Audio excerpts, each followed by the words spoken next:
அரபு மொழியை 3 வகையாக நம்மால் பிரிக்க முடியும். முதலாவது, பேச்சு வழக்கில் இருக்கக்கூடிய பேச்சு அரபு மொழி, அதாவது ஸ்போக்கன் அரபிக். இது முதல் வகை. இரண்டாவது வகை சரியான முறையான அரபு மொழி. இது இரண்டாவது வகை. மூன்றாவது வகை பழங்காலத்தில் பேசப்பட்டு கொண்டிருந்த, பழங்காலத்தில் புழக்கத்தில் இருந்த அந்த அரபு மொழி பழங்கால அரபு மொழி. இப்படி அரபு மொழியில் 3 வகைகள் இருக்குது. நாம் குர்ஆனை பற்றி படிப்பதற்கோ அல்லது புரிந்து கொள்வதற்கோ முன்னால் இதை பற்றி நாம் தெளிவாக தெரிஞ்சுக்கணும். இந்த 3 வகைகளில் எந்த வகையில் இந்த குர்ஆன் அருளப்பட்டிருக்குது, இது மிகவும் முக்கியமான விஷயம். ஏன்னாக்கா இதை சரியான முறையில் புரிஞ்சிக்கலனாக்கா குர்ஆனை தவறாக விளங்கி கொள்ள வேண்டி நேரிடும். அதனால் இந்த 3 வகையான அரபு மொழிகளும் என்னென்ன மாதிரியான தன்மைகளை கொண்டிருக்குது அப்படிங்கிறத நாம் புரிஞ்சுக்கணும். முதல் வகையான அரபு மொழி என்ன? ஸ்போக்கன் அரபிக் அப்படின்னு சொல்லப்படக்கூடிய பேச்சு அரபி. இரண்டாவது சரியான அரபு மொழி, அதாவது முறையான அரபு மொழி. மூன்றாவது கிளாசிக்கல் அரபிக், அதாவது பழைய காலத்தில் பேசப்பட்டுக்கிட்டு இருந்த அந்த அரபு மொழி. இப்போ பேச்சு அரபு, அதாவது ஸ்போக்கன் அரபிக் அப்படின்னா என்ன அப்படிங்கிறத பார்ப்போம். அரபு நாடுகளில் ஒரு ஆள் கடைக்கு போகிறார்.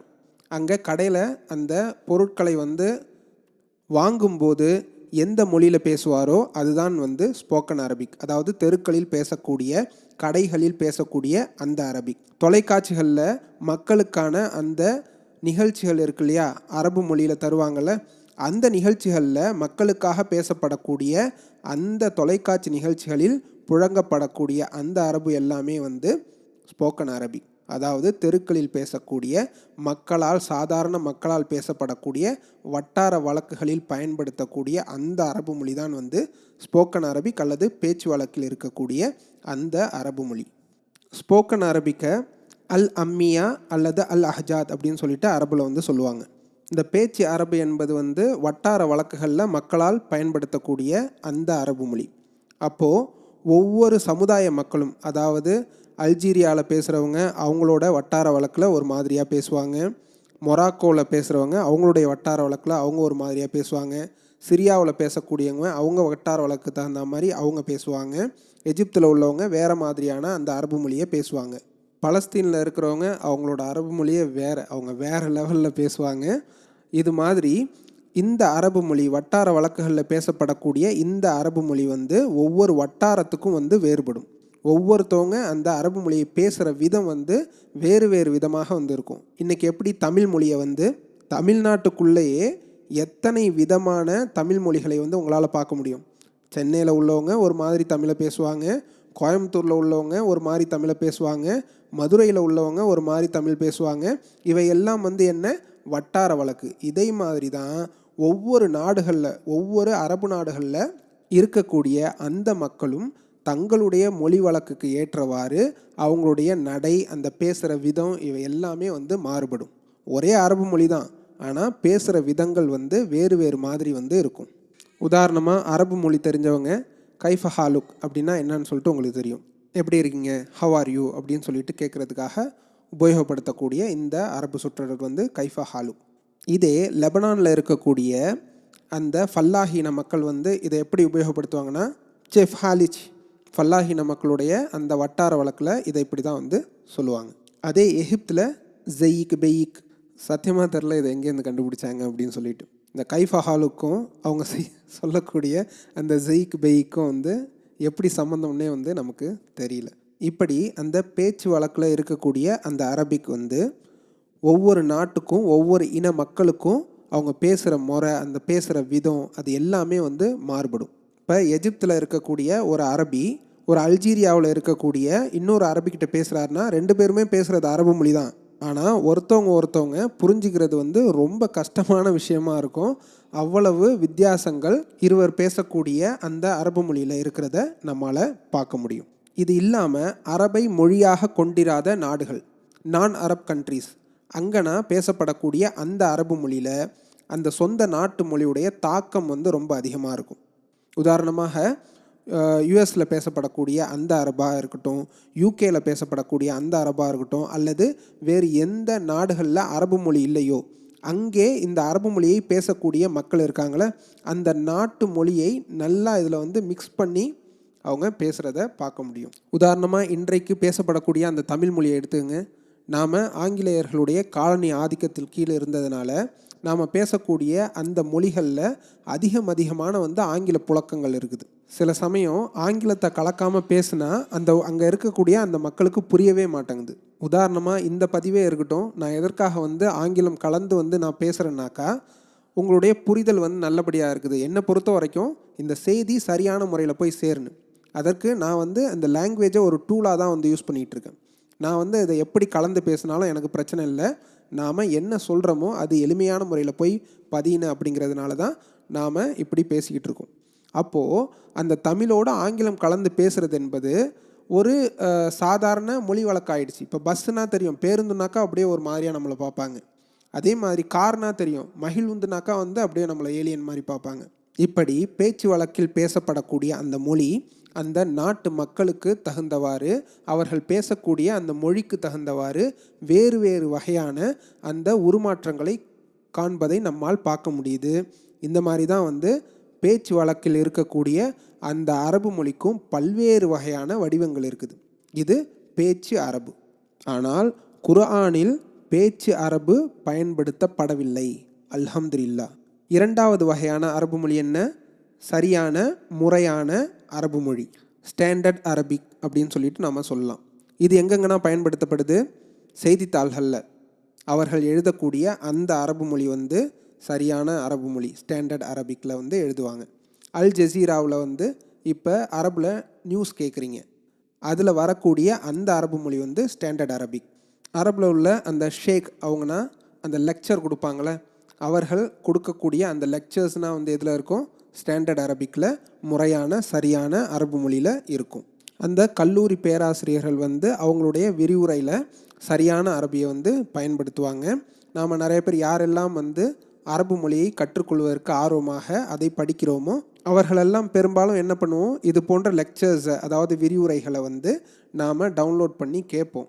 அப்படி இருக்கும்போது அவர்கள் சரியான அந்த அரபிக்கு வந்து பேசிக்கிட்டு இருப்பாங்க.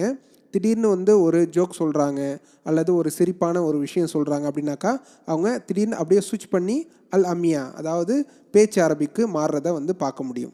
உதாரணமாக ஷேக் அஹ்மது ராத்திபுன் நாபூசி ரொம்ப ஃபேமஸான அறிஞர். அவர்களுடைய விரிவுரைகளை ஆன்லைனில் டவுன்லோட் பண்ணி நீங்கள் கேட்கும்போது அவர் பேசக்கூடிய அந்த அரபு மொழி மிகவும் தெளிவாக ஒரு தெளிந்த ஓடை மாதிரி வந்து ரொம்ப அழகாக வந்து பேசுவார். அப்படி பேசிக்கிட்டு இருக்கும்போது ஏதாவது ஒரு இடத்துல உணர்ச்சி வசப்பட்டார்னா அவருடைய அந்த பேச்சு வழக்கு எதுக்கு மாறிடும்? அவருடைய சிரியன் டயலக்ட்டுக்கு, அதாவது சிரியாவில் பேசக்கூடிய அந்த அரபு வட்டார வழக்குக்கு வந்து மாறிடும். அப்போ என்ன பண்ணுவார்? ஃபீ அப்படின்னு சொல்லிட்டு ஒரு வார்த்தை இருக்குது. ஃபீனா என்ன? அரபு மொழியில் இருக்குது அப்படின்னு சொல்லிட்டு அர்த்தம். ஆனால் சிறிய வட்டார வழக்கில் அது எப்படி பொருள்படும்னாக்கா அந்த ஒரு அப்படிங்கிற மாதிரி, தேரிஸ் அப்படிங்கிற மாதிரி ஒரு பொருளை வந்து அவங்க பேசுவாங்க. உதாரணமாக ஃபீ சையாரே, ஃபீ பேத், ஃபீ ஷுக்கே, காருக்குள்ளே என்ன இருக்குது, கட்டடத்துக்குள்ளே என்ன இருக்குது அப்படின்னு சொல்லிட்டு நாம் நினச்சிக்கிட்டு இருப்போம். ஆனால் அவங்க எப்படி பேசிக்கிட்டு இருப்பாங்கன்னாக்கா வந்து அந்த காரு, அந்த வீடு அப்படின்னு சொல்லிட்டு அந்த அர்த்தத்தில் பேசிக்கிட்டு இருப்பாங்க. சரி, ஒரு சிரிப்புக்காக நாம் ஒரு உதாரணம் அப்படின்னு சொல்லிட்டு பார்ப்போம். உருது பேசக்கூடியவங்க இதை கேட்டுக்கிட்டு இருந்தீங்கன்னாக்கா உங்களுக்கு தெரியும் மாஃபி அப்படின்னாக்கா என்ன அர்த்தம் அப்படின்னு சொல்லிட்டு. மாஃபின்னா வந்து சாரி, மன்னிச்சிங்க அப்படின்னு சொல்லிட்டு சொல்கிறதுக்காக யூஸ் பண்ணுற வார்த்தை மாஃபி. ஆனால் அரபு மொழியில் மாஃபினாக்கா சாரி கிடையாது. மாஃபினா என்ன அர்த்தம்? தெர் இஸ் நத்திங், ஒன்றுமே இல்லை, எதுவும் இல்லை அப்படின்னு சொல்லிட்டு அரபில் மாஃபின்னா அர்த்தம். உதாரணமாக நீங்கள் சவுதி அரேபியாவுக்கு உம்ரா செய்வதற்கோ அல்லது ஹஜ்ஜு செய்வதற்கோ போகிறீங்கன்னு வச்சுப்போம். ஒரு கடைக்கு போகிறீங்க, பெப்சி மாஃபி, சாக்லேட் மாஃபி, கோக் ஃபீ. புரிஞ்சுதா? இப்போது உருதுல மாஃபினா என்ன அர்த்தம்? சாரி அல்லது மன்னிச்சிங்க அப்படின்னு சொல்லிட்டு அர்த்தம். அதே அரபில் வந்து மாஃபினா இல்லை அப்படின்னு சொல்லிட்டு அர்த்தம். இப்போது உருது மொழி தெரிஞ்ச ஒரு பாவப்பட்ட ஆள் உம்ராவுக்கு போகிறாரு அப்படின்னு சொல்லிட்டு வச்சுப்போம்.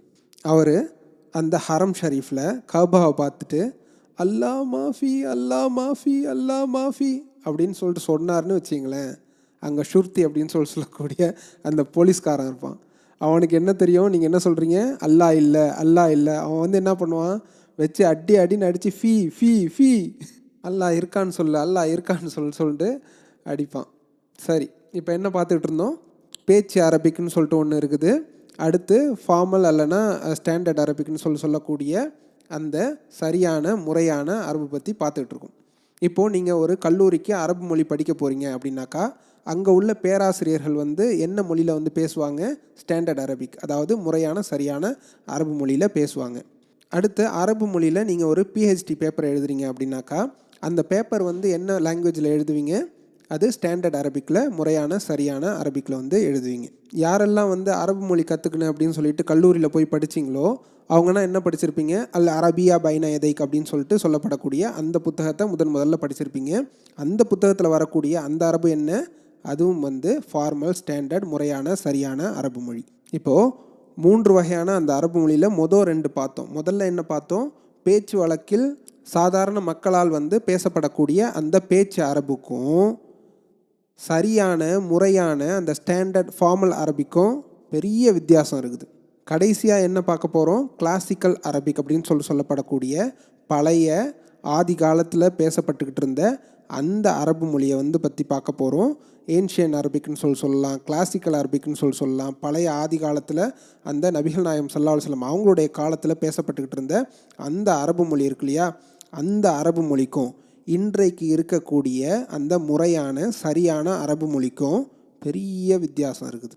இன்றைக்கு கல்லூரிகளிலேயோ அல்லது மதரசாக்களிலேயோ சொல்லித்தரப்படக்கூடிய அந்த அரபு மொழி இருக்கு இல்லையா, அந்த அரபு மொழி ஸ்டாண்டர்ட் அரபிக், அதாவது முறையான சரியான அரபு மொழி அப்படின்னு சொல்லிட்டு பார்த்தோம். இதுவும் நபிகள் நாயகம் ஸல்லல்லாஹு அலைஹி வஸல்லம் அவங்க காலத்தில் பேசப்பட்டுக்கிட்டு இருந்த அந்த பழைய அரபு மொழியும் வந்து ஒரே மாதிரியானது கிடையாது. அப்படி நீங்கள் நம்புனீங்கன்னா அது தப்பு. இன்றைய காலத்தில் சரியான அந்த அரபு மொழியை சொல்லித்தரப்படக்கூடிய அந்த அரபு மொழிக்கு வந்து நாம் என்ன பேர் சொல்லுவோம்னாக்கா அல் அரபியா அல் ஃபுஸ்ஹா. அல் அரபியா அல் ஃபுஸ்ஹா. ஃபுஸ்ஹானா என்ன, ஸ்டாண்டர்ட் அல்லது சரியான அரபு மொழி அப்படின்னு சொல்லிட்டு சொல்லலாம். குர்ஆனில் இருக்கிறது என்ன மாதிரி அரபு மொழி, அல் ஃபுஸ்ஹா. நான் படிக்கிறது என்ன, அதுவும் அல் ஃபுஸ்ஹா. அப்போ ரெண்டும் ஒன்று தானே அப்படின்னு சொல்லிட்டு நீங்கள் நினைக்கலாம். ஆனால் இல்லை, கல்லூரிகளில் நீங்கள் படிக்கிறது அல் அரபியா ஃபுஸ்ஹா முஆசிரா. ஆனால் குர்ஆனுடைய மொழி என்ன, அல் அரபியா ஃபுஸ்ஹா கதீமா. ஒன்று நவீன கால ஃபுஸ்ஹா, இன்னொன்று பழங்கால ஃபுஸ்ஹா. நீங்கள் குர்ஆனில் உள்ள அந்த செய்திகளை ஆராய்ச்சி பண்ணுறதுக்காகவோ அல்லது குர்ஆனை சரியான முறையில் புரிந்து கொள்ள வேண்டும் என்று நீங்கள் அணுகினால் இந்த ஒரு வித்தியாசத்தை சரியான முறையில் நீங்கள் புரிந்து கொள்ள வேண்டும். நீங்கள் படிக்கக்கூடிய அந்த மாடர்ன் அரபிக் நவீன கால அந்த அரபும் குர்ஆனில் இருக்கக்கூடிய அந்த பழங்காலத்து ஏன்ஷியன்ட் அரப் அப்படின்னு சொல்லப்படக்கூடிய அந்த பழங்கால அரபு மொழியும் ஒன்றில்ல. அந்த பழங்கால அரபு மொழி சம்பந்தமான மேலும் அதிகமான செய்திகளை அடுத்து வரக்கூடிய பதிவுகளில் விரிவாக பார்ப்போம் இன்ஷா அல்லாஹ்.